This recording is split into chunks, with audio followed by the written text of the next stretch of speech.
ভারতের ভবিষ্যৎ power hitter batter বৈভব সূর্যকুমার যাদব আপনারা এই যুক্তি থেকে কখনো পিছাতে পারবেন না, কারণ সে এই 15 বছর বয়সী যেই ধরনের ব্যাটিং করে বড় বড় বোলারদের নামি দামি বোলারদের পিটায়।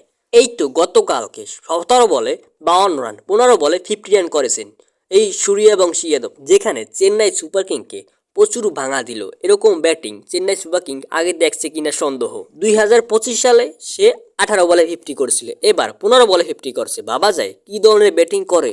ভারতের ভবিষ্যৎ সুপারস্টার বলার একমাত্র কারণ হলো আগে ছিল রোহিত কোহলি, বিরাট কোহলি। আইপিএল এর 2026 দেখতে নতুন নক্ষত্রের উত্থান। রাজস্থান রয়্যালসে কনিষ্ঠ তুর্কি বৈরব সূর্যবংশী আজ বর্ষপাদা স্টেডিয়ামে যা করলেন তা সচরাচর দেখা যায় না।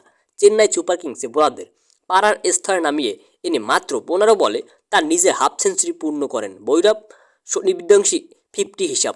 সে ব্যাট হাতে 52 রান করেন, বল 17 বল খেলে, 4টি 4 এবং 5টি ছক্কা, স্ট্রাইক রেট 305.88। ভাবা যায় কি ধরনের এই স্ট্রাইক রেটে ব্যাট করতে সে স্বাচ্ছন্দ্য বোধ করে। সঞ্জু স্যামসনের অভিজ্ঞ চেন্নাই আজ বৈরবের পাওয়ার হিটিং এর সামনে কার্য দিশেহারা হয়ে পড়ল। 15 বছর এই তরুণ ব্যাটার যা করে দেখালো তা ভারত হতভম্ব হয়ে দেখলো। শুধু অন্য অন্য ব্যাটাররা ছক্কা যেরকম সেরকম চারের মার।